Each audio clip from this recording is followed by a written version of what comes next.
Everybody's talking about GTA 6, and honestly, they should be. I mean, it's GTA. We haven't had a new GTA game in like, what is it, 10 years at this point. When Rockstar drops a trailer, the entire internet starts acting like Moses just came down from the mountain with new patch notes. Everybody's locked in. Every gaming channel, streamer, and dude on Twitter with an anime profile picture. But while everybody's staring at GTA, I found something on Steam that made me stop scrolling. And if you've ever played Arma, you know exactly why. This is WARDOGS. And no, I'm not saying this is going to beat GTA. Relax. Hold off on the comment until I say something to actually make you angry.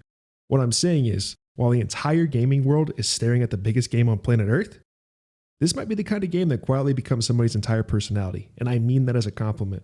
Because WARDOGS is basically taking the spirit of Arma's King of the Hill mode and trying to turn it into a standalone game. And that matters. Because gaming history has taught us one very important lesson. Modders do what game developers can't. Some major games started as mods, like DayZ and PUBG both started as an Arma mod. Counter-Strike started as a Half-Life mod, and Dota started as a Warcraft 3 custom map. Modders are basically gaming's crackheads because normal people don't spend 3,000 hours building a better inventory system for free.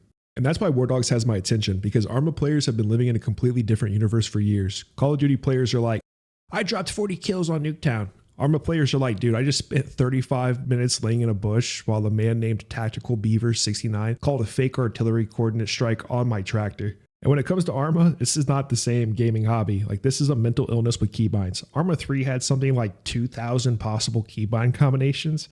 I'm not sure Arma players even know all of them. Arma is one of those games where the best moments are never scripted. Like, the best moments happen when everything goes wrong. Your helicopter crashes, the medic is dead, the squad leader is screaming, some guy's asking how to switch fire modes for like the 75th time. That's me, just so you know. And another guy is roleplaying as a NATO officer taking the game way too fucking seriously. And then your entire team gets wiped out by one dude in a bush who has not moved since the Obama administration. That is the magic. That is the sauce. And WARDOGS looks like it actually understands the sauce. They went to the kitchen, they spent time at the cooking pot, and they made a decent sauce. And funny enough, one of the clips that actually sold me on this game wasn't a tank, it wasn't destruction, it wasn't the graphics, it was a dev intentionally being annoying. You heard that right, a fucking dev. The developers literally showed gameplay of them making noise to mess with another player's ability to hear.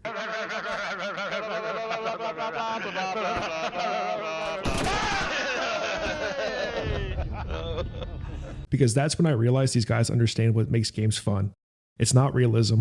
It's not military simulation. It's the chaos. It's the stories. It's people using game mechanics in ways that nobody expected. And WARDOGS seems built around that philosophy. WARDOGS isn't a battle royale. It's not an extraction shooter. Thank fucking God, because if I see one more game announce itself as an extraction shooter, the medical examiner is going to have to extract the fucking bullet fragments from my fucking... WARDOGS is going for large-scale tactical warfare, 100 players, 3 teams, and a randomized control zone. There's going to be vehicles, destruction, building, cash, teamwork, proximity chat. Basically, a game that walks into the room and says, what if Battlefield, Arma, King of the Hill had a kid, and that kid immediately joined a Discord server with 17 guys named Reaper? And brother, let me tell you, I'm hooked. I'm listening. The basic idea is simple. 3 teams fight over a control zone. The team with the most players inside the zone earns points. The first team to 100 wins. That's it, dude. King of the Hill was so much fun, and I'm so excited this is going to get its own platform to excel in. That's why this game caught my attention, and I think it needs to catch your attention as well, because somewhere along the way, modern shooters lost the plot.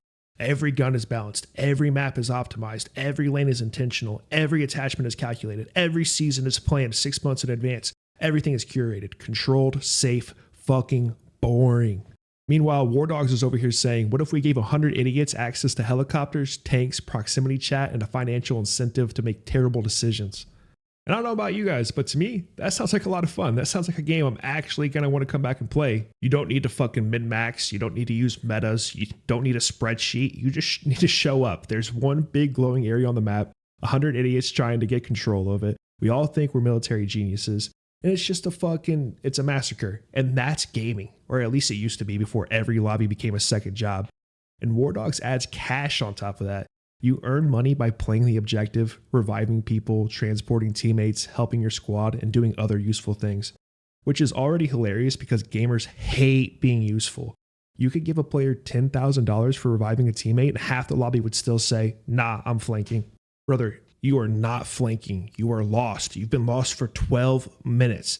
That's the fun part, man. because the game lets you decide how you want to contribute to the team. You could be the squad guy, the driver, the builder, the sniper, or the guy who buys a tank and immediately becomes the most dangerous person on the server, mostly by killing his own team. And here's the thing. King of the Hill has been good for years, so why isn't everybody playing it? It's simple. It's trapped inside Arma, and Arma is basically a military simulator disguised as a video game. You don't play Arma, you enlist in it. Most games teach you how to shoot. Arma teaches you aviation law. Most players don't want to spend 3 hours figuring out why their radio isn't working before they can have fun. WARDOGS sat down and asked himself, what if we took the fun part and left all of the tax paperwork behind? I gotta be honest, okay? Because I am a little scared.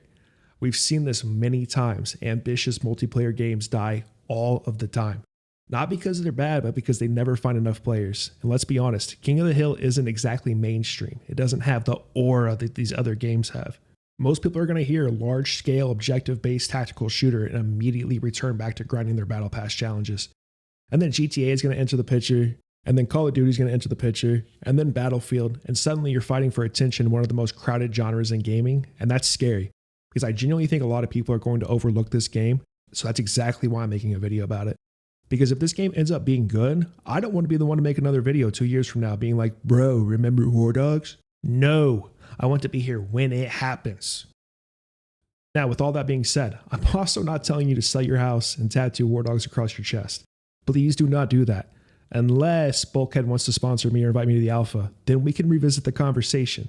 But right now, this is a game worth watching because the idea is strong and the inspiration is strong.